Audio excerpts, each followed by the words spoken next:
Est-ce que José Mourinho sera l'homme providentiel du Real Madrid? Des rumeurs insistantes sur un éventuel retour du Portugais à Madrid. Il a passé 3 saisons au Real de 2010 à 2013. Il a remporté une Liga, une Coupe du Roi, 3 demi-finales de Ligue des Champions.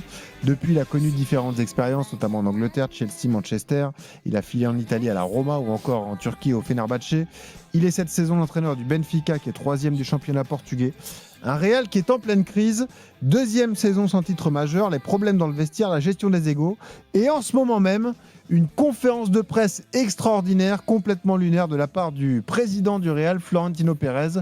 Heureusement pour vous et pour nous, Clément Brossard l'a suivi depuis le début. Salut Clément. Salut Benoît, salut Jérôme, salut tout le monde. Ça fait exactement à ma montre 48 minutes que la conférence de presse a commencé. C'est fou ce qui se passe. Elle est toujours en cours, c'est absolument dingue. Franchement, on ne s'attendait pas à ça. On se disait, conférence exceptionnelle, peut-être qu'il y aura un nouvel entraîneur annoncé, au moins une annonce sportive finalement après l'échec de la saison du Real Madrid.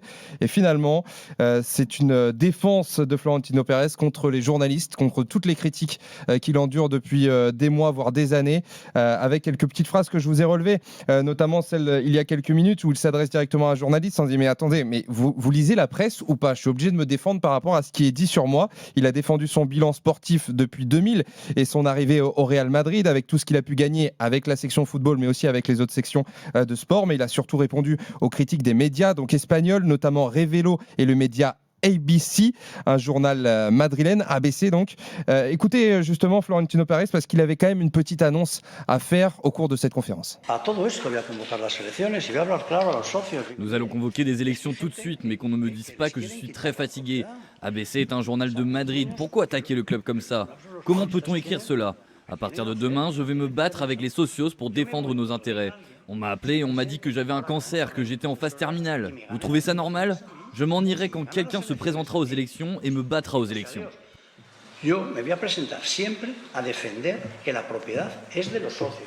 À l'info assurée donc de cette conférence de presse, c'est qu'il convoquera des élections. Florentino Pérez, 79 ans, donc est toujours président du Real Madrid. Je serai candidat, que les candidats se montrent, se présentent. Je suis prêt à transmettre, mais on attend ces candidats, a-t-il dit. Je vois beaucoup de choses dans la presse, des personnes qui parlent sur le club, mais il faut que ces personnes se montrent, se présentent, parce que pour l'instant c'est du vent. Et il a évidemment refusé de parler de sportif parce qu'on lui a posé une question sur José Mourinho, un journaliste espagnol. On fera une analyse de la saison plus tard, ce n'est pas le moment, je ne veux pas parler de José Mourinho. Encore une fois, je le répète, ce n'est pas le moment. Ici, on n'est pas pour parler sportif, mais pour parler de mon bilan et je dois absolument me défendre, je le dois. C'est ce qu'il a répété et je dois défendre les socios et le club. C'est ce que m'a enseigné mon père. Voilà pour l'essentiel de la conférence de presse qui est encore en cours donc depuis 50 minutes. Je me permets juste Clément de rajouter cette phrase parce qu'il a parlé également de la bagarre entre Tchouaméni et Valverde. Il a dit texto, ça me paraît très mal et ça me paraît encore pire que ce soit devenu public. Je suis là depuis 26 ans, il n'y a pas une année où il n'y a pas eu une bagarre entre joueurs, mais ça reste dans la maison. Ce qui me paraît mal, c'est que ce soit sorti. Il y a eu des bagarres toutes les années où j'ai été là. Comme se battent les jeunes, tu mets un coup, l'autre te le rend et au final, tout le monde est ami. Le problème, c'est que ça sorte. Florentino Pérez qui est juste venu régler ses comptes en fait, avec la presse et avec les journalistes avant d'ouvrir le débat Mourinho, les gars. Comment vous réagissez à ça? Est-ce que vous comprenez l'attitude du président du Real Madrid, Florentino Pérez, qui est là depuis 26 ans et qui a aujourd'hui 79 ans, Jérôme? Non, mais moi, déjà, par rapport à l'âge qu'il a, et l'expérience qu'il a, je suis personne pour dire non, il ne doit pas parler aujourd'hui. Dire la saison du Real, elle est morte dans tous les cas, donc qu'il n'attende pas la dernière journée de championnat ou les dernières journées ou les derniers jours de l'année pour s'exprimer, il a le droit de le faire. Il reste le président du Real Madrid avec toute l'expérience, et Clément le rappelait, qu'il a depuis maintenant plus de 20 ans, 25 ans, 26 ans. 26 ans, ouais. Donc, écoute, moi, là-dessus... Pour qu'il craque comme ça, c'est que la situation est suffisamment grave et lourde. La situation, elle est grave parce qu'il se passe tellement de choses. Et on parle, nous, très souvent en France, à juste titre, parce qu'ils nous donnent à manger de l'Olympique de Marseille. On a l'impression que ça ne s'arrête jamais dans ce club. Au Real, cette année, et pas que cette année, depuis quelques mois, ça ne se passe pas comme il a envie que ça se passe. Et les socios, c'est la même chose. Et les supporters, les passionnés du Real Madrid, et il y en a beaucoup dans le monde parce que c'est le plus grand club au monde, forcément, quand tu ne gagnes pas dans ce club-là, ça attire les critiques, les conneries aussi, parce que ça a toujours existé. Moi, ce qui m'étonne le plus, c'est que faire passer peut-être pour ce qu'il n'est pas forcément, tu vois. Je trouve que s'il répond à certaines critiques, c'est qu'il y a certains journalistes qui sont allés très très loin dans les critiques. Ce qu'a dit Clément, il a dû se sentir blessé. Écoute, offensé, bien sûr. tu vois, quand on parle, on parle quand même de la santé, comme il parlait de cancer en phase terminale ou je sais pas quoi. Non, mais franchement, au bout d'un moment, ça reste un être humain. Du moins, c'est normal qu'il réagisse à ça, tu vois. Donc ça, c'est un ras-le-bol. C'est pour ça qu'il y a encore, là, je l'ai sous les yeux et il n'a pas fini encore. Il règle ses 53 minutes 05. Après, ce qu'on va attendre juste dans les prochaines semaines, c'est que, voilà, on parlait de Mourinho. C'est des actes.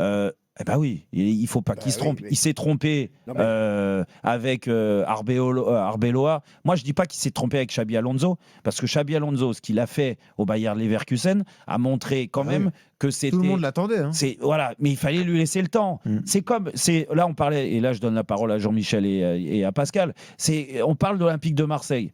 C'est sûr que si tu dis à Lorenzi, au prochain entraîneur, au bout de 2 mois, mes cocos, si vous n'avez pas de résultat et que ça se passe mal et qu'on n'est pas premier ou deuxième du championnat et pas qualifié ou pas gagné les matchs de Coupe d'Europe qui vont arriver, que ce soit en Conference League ou en Europa League, mais écoute, et au bout de 2 mois, tu mets tout son travail en l'air parce qu'il y a un travail estival à mettre en place dans le recrutement, dans la façon de gérer un effectif avec des idées novatrices.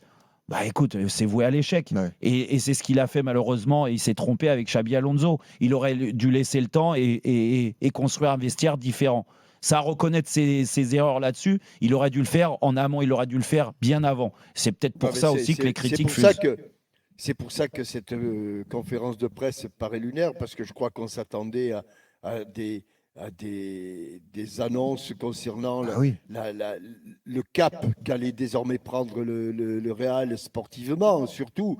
Mais je suis d'accord avec toi, je pense que ça fait pas honneur à la profession.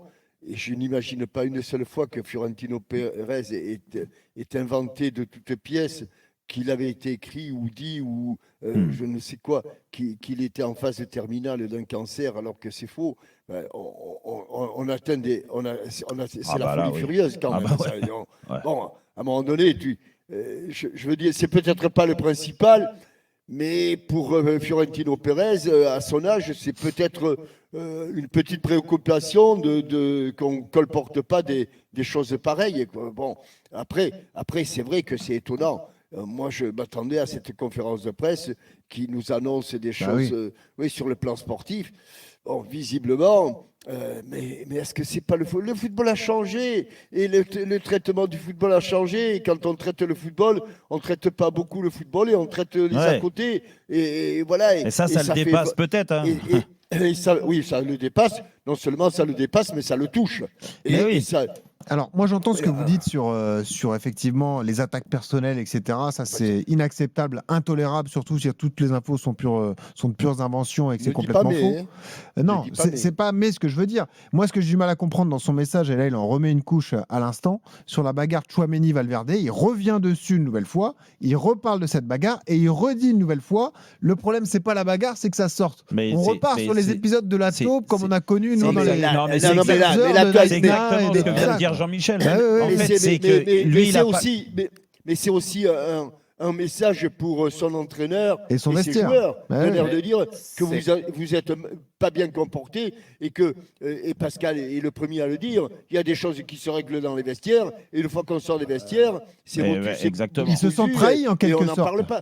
Il se sent trahi et en tout cas, il sent que l'esprit du Real Madrid. C'est vrai qu'on a vécu des accrochages et c'est jamais sorti. Je n'en ai pas vécu beaucoup, mais j'en ai vécu quelques-uns. Ce n'est jamais sorti des vestiaires. Voilà. Normalement, il y a des choses qui ne sortent pas. La volonté aussi, Captain, de s'exprimer, parce qu'il a beaucoup été attaqué là-dessus aussi en disant qu'on ne le voyait pas. Et lui a répondu à un journaliste qui dit « Mais ça fait des années que vous n'êtes pas présenté pour des interviews ».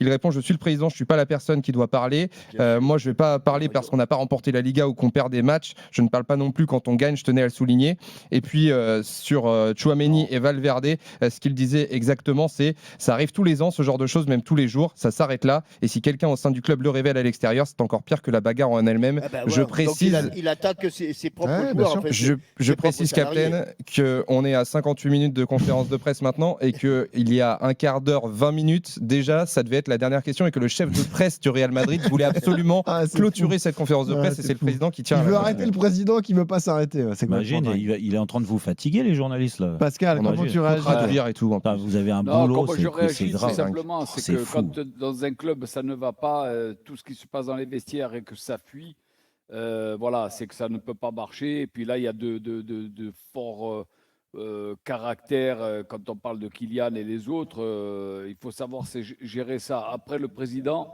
il ne veut pas parler de sportif aujourd'hui, il veut régler des comptes avec le respect que j'ai pour cette personne qui a 80 balais, parce qu'on est vraiment toujours bien positionné à faire des émissions ou à les critiquer ou à dire des choses qu'on ne sait pas. Mais voilà, cette personne, s'il dure et perdure, là, il s'est senti attaqué sur des choses qui sont fausses et c'est inadmissible.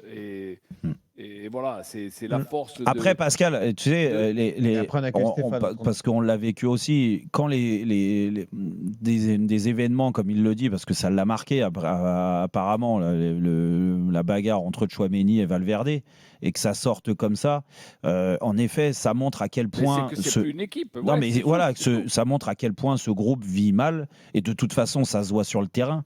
Quand tu as ce genre de performance que chacun se rejette la faute et puis lui il fait pas assez d'efforts et puis lui derrière il s'entend pas avec un tel et puis lui il est pas bon et puis lui ceci et puis erreur de recrutement, erreur d'entraîneur. En fait c'est un cercle vicieux. Ça fait mal une bagarre. Non mais c'est un cercle vicieux. Non mais il vaut mieux éviter quand même. Non mais ça a jamais fait de mal.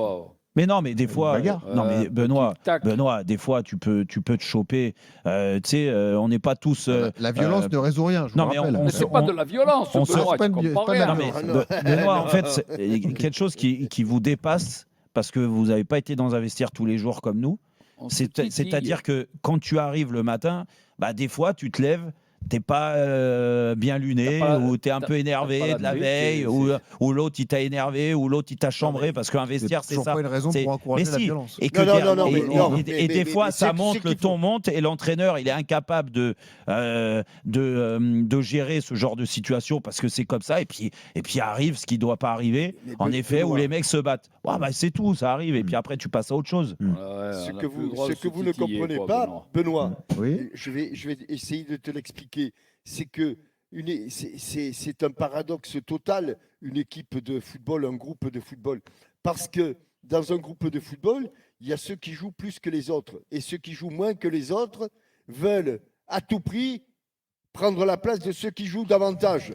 Oui. Donc, si tu veux, il y a en même temps obligation d'avoir un esprit d'équipe et obligation de concurrence. C'est transposable à d'autres secteurs d'activité. Hein. Benoît. Oui.